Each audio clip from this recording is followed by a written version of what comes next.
With the investigation into Trump's collusion with Russia stalled on the fact that Trump never colluded with Russia, Democrats have issued a call for, quote, new useless investigations into even more meaningless matters, unquote. Among the issues Democrats want to investigate are where do babies come from and when did Donald Trump know it? Who put the bomb in the bomb? And do you think I need to see a doctor about this mark on my chest, or is it just a mole? Democrats say these questions cannot be answered without forming new committees, appointing special counsels, and holding gigantic magnifying glasses up to their eyes so that their faces look extra big. Adam Schiff, who wears many hats as an investigator, including one with a propeller that goes around in a circle when he pulls the string under his chin, says the House Committee on Shiny Objects needs to open an inquiry into whether Donald Trump was obstructing justice when he fired James Comey or whether it was when he fired Andrea Lake during the 5th season of The Apprentice. Schiff told reporters, quote, I know Comey behaved in a suspiciously partisan and self-serving manner, but I thought Andrea deserved another chance, unquote. Schiff says a special counsel should also be appointed to examine whether it was Republicans who stole his G.I. Joe figure when he was 8 years old, or if his big brother really did stick its head in the garbage disposal to get Joe to confess to where he put the Aquaman comic collection. House Minority Leader Nancy Pelosi issued a statement saying, quote, I am hereby calling for a thorough inquiry into why I woke up in the broom closet with a big lipstick mouth drawn on my forehead this morning. Also, who drank the bottle of tequila I'd been saving for whenever I remember when my birthday is, unquote. Pelosi says she plans to chair a committee that will look into what day it is, why her blouse is buttoned incorrectly, and how, if she parked her car in the garage on Pike Street like always, it ended up on a lawn in Alexandria with a life-size plush toy of Stuart the One-Eyed Minion from the Despicable Me movies in the driver's seat. Senate Minority Leader Chuck Schumer is also calling for a thorough investigation into whether the heart-shaped watch the wizard gave the Tin Man really will confer courage on the lovable metal woodcutter, or should courage be considered a universal right so that when the unicorns escape from Narnia, they can be rounded up and sent to Wonderland for free. Schumer says he feels certain these investigations will lead to the impeachment of Donald Trump, a rousing victory for Democrats in the midterms, and his own elevation to the Iron Throne of Westeros, where he will rule over the 7 lands. Meanwhile, Republicans are working on a new tax reform plan, but Democrats say such non-investigations are just wasting the public's time and money. Trigger warning, I'm Andrew Klavan, and this is The Andrew Klavan Show. I feel hunky-dunky, life is tickety-boo. Birds are winging, also singing hunky-dunky-doo. Ship-shaped, ipsy-topsy, the world is zippity-zing. It's a wonderful day, hurrah, hooray! It makes me want to sing. Oh, hurrah, hooray! Oh, hooray, hurrah! All right, the Klavanless weekend comes to an end, but I have to say, for me, it was a Klavanless weekend because I am here today with you with 2 hours and 15 minutes of sleep. So it's going to be a long show in which I say if I start to be incomprehensible or start to forget my words, that's why.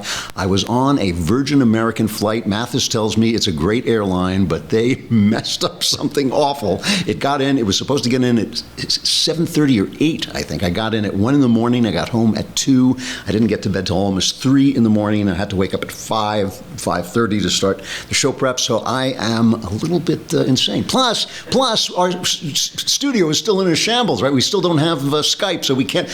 Michael Knowles, our troll of trolls, Michael Knowles, sounds like a song, but our troll of trolls, Michael Knowles, is in New York, and we can't have him on because we still don't have Skype. And you may say to yourself, why do you have so many incompetence and, malfeasant, dopes at the Daily Wire who can't put a studio together? And the reason is we didn't go to ZipRecruiter.com to hire our people. See, we thought it would be good if we just contracted with the county to use their chain gang prisoners and maybe, round up a couple of people who escaped from asylums. But instead, we should have gone to ZipRecruiter.com. With ZipRecruiter, you can post your job to 100+ job sites with just one click. And then their powerful technology efficiently matches the right people to your job better than anyone else, certainly better than the county and its chain gang. That's why ZipRecruiter is different. Unlike other job sites, ZipRecruiter doesn't depend on candidates finding you. It finds them. In fact, over 80% of jobs posted on ZipRecruiter get a qualified candidate in just 24 hours. That is amazing. No juggling emails or calls to your office. Simply screen, rate, and manage candidates all in one place with ZipRecruiter's easy-to-use dashboard. Find out today why ZipRecruiter has been used by businesses of all sizes to find the most qualified job candidates with immediate results. And right now, my listeners can post jobs on ZipRecruiter for free. That is right. That's free. Just in case you were trying to count that up, go to ZipRecruiter.com/dailywire. ZipRecruiter.com/dailywire to try it for free. Go to ZipRecruiter.com/dailywire. If you look around at this studio, which really is in a shambles, you will know that the chain gang and the escapees from the asylums don't work. All right, rage. Rage is the topic of the day. It really is. I mean, it's just been after this shooting in D.C., the wounding of Representative Scalise, and just a thing that was just so close to being an utter tragedy and disaster.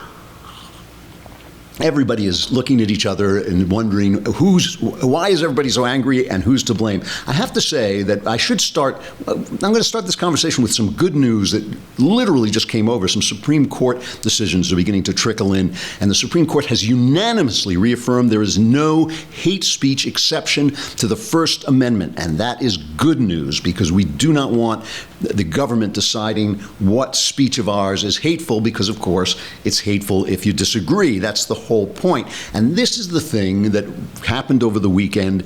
I actually got into a Twitter fight. I couldn't believe it. I never, ever get in Twitter fights. I never challenge anybody on Twitter. I never argue with people on Twitter. I just won't do it because it's first of all, it's a battle of wits with unarmed people most of the time. But secondly, it's just like, it's ridiculous. It's a ridiculous way. And it's just because you can't see the other person or relate to the other person, it is conducive to rage and anger. And as I always say, anger is the devil's cocaine. That is one of the mottos of this show and this host. Anger is the devil's cocaine. And, every time I say it, I have to explain it because people immediately write in and say, no, some anger is righteous. Some anger is righteous, but no anger is righteousness. And the problem is anger makes you feel righteous, and you start to do stupid stuff and feel righteous doing it, and it feels good. And it's just an addictive drug. And one of the other things about this is we, in the media, all kinds of people in the media, especially on social media, we are cocaine dealers.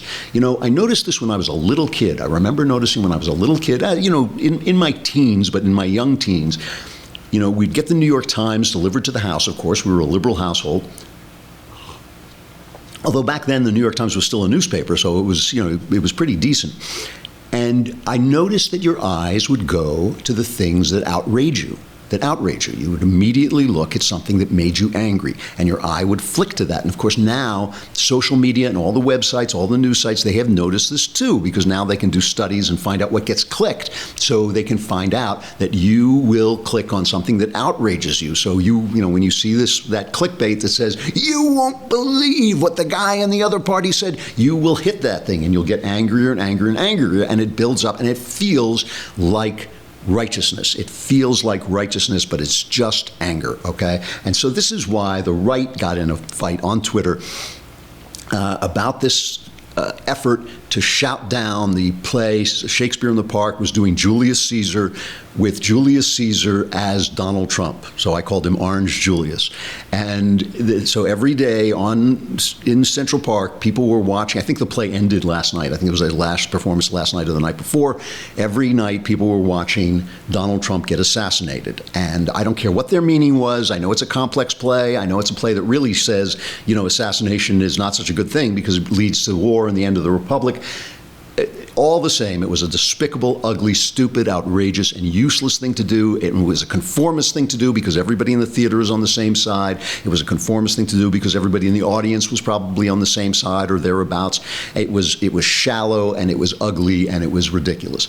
But it was wrong to break in. It was two kind of trolls. Somebody else did it again last night or the night before. On Friday, two trolls went out and who was it? It was Laura Loomer, is that her name, from Heat Street. Yeah, Rebel Media, I'm sorry. Laura Loomer from Rebel Media, sorry, because it's an alt-right website. And an alt-right activist, Jack Posobiec, went on and started screaming. Loomer was arrested and ordered to make a court appearance to face charges.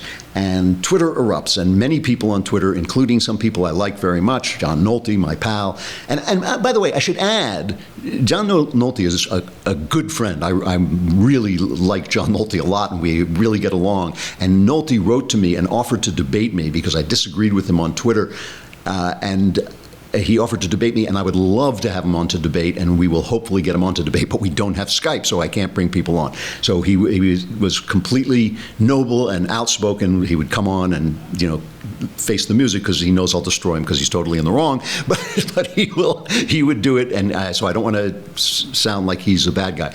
But it really did annoy me that Shapiro said, Ben Shapiro, our Ben Shapiro, went on and said, this is a bad thing. And this woman from Rebel Media, Laura Loomer, says, oh, well, you weren't there. You were just lying on your sofa. And the reason I started to respond is because, of course, it was Sabbath. It was Saturday. So Ben can't go on Twitter, right? So the idea that this clown is going to leave this tweet on for 24 hours when Ben, who walks through, police lines, he walks through riots, he walks through all this stuff, to all these social justice warrior snowflakes screaming at him to speak, but he doesn't shut down other people's speech, right? He doesn't shut down other people's speech, and the idea that she could attack him while he was on Sabbath really bugged me, so I actually answered her, which I almost never do.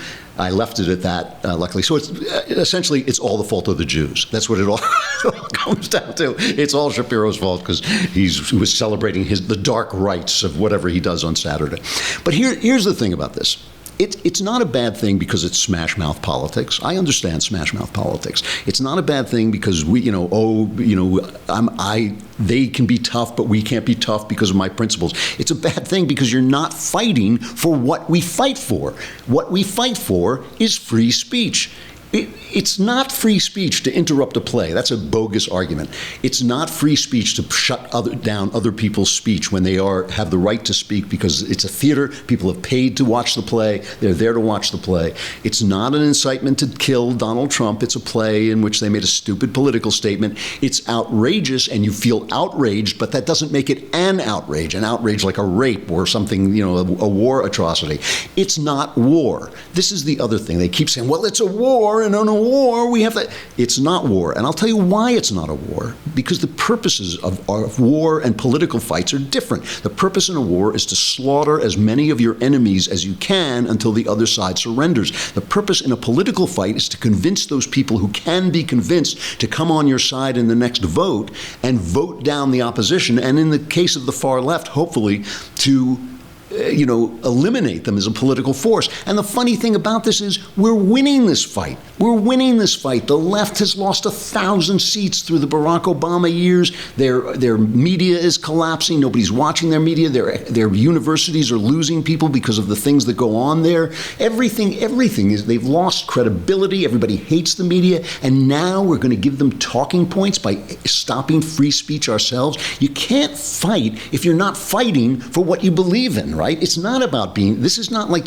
people beat their chests and they use this hyper macho talk on Twitter. Yeah, we got to do this, and we got to do that, and we got to show them, and they did it to us, so we can do it to them. What good is it if you're not fighting for the things we fight for? We fight for free speech. And as you saw on that Supreme Court decision, we're winning that speech. So a lot of this is just about anger and the rage.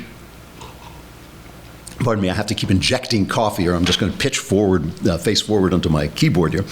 Peggy Noonan wrote a piece about rage in the Wall Street Journal, and her column in the Wall Street Journal. And I really liked the way Peggy Noonan covered the election. I always say I like Peggy Noonan because she writes like a girl. And what I mean by that is that she brings a kind of womanly sensibility. So many women who write political columns basically imitate men, and they are not as good as some of the men columnists. But Peggy Noonan, I also think this is true of Hemingway. She brings a certain female sensibility that enlightens corners of things that, don't get enlightened by male columnists.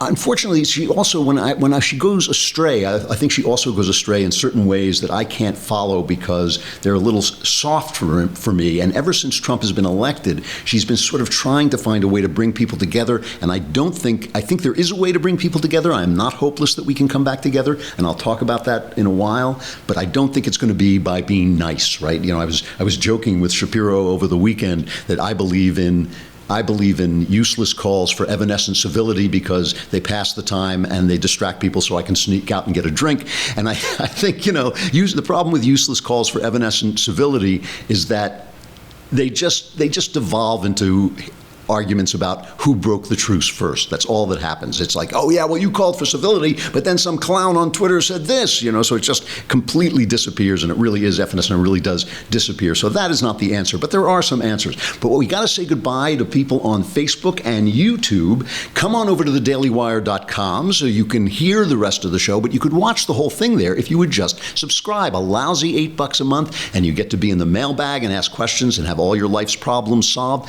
Plus, if you subscribe for a year, you get Ben Shapiro and David Shapiro's new book, and here it is, Say It's So. And it's a great title because it's about the 2005 White Sox championship season. And of course, the Black Sox, the scandal of the Black Sox, somebody said, say it ain't so, Joe, say you aren't dirty. So this is Say It's So because they actually won, which had not happened in Ben's lifetime and will never happen in his lifetime again.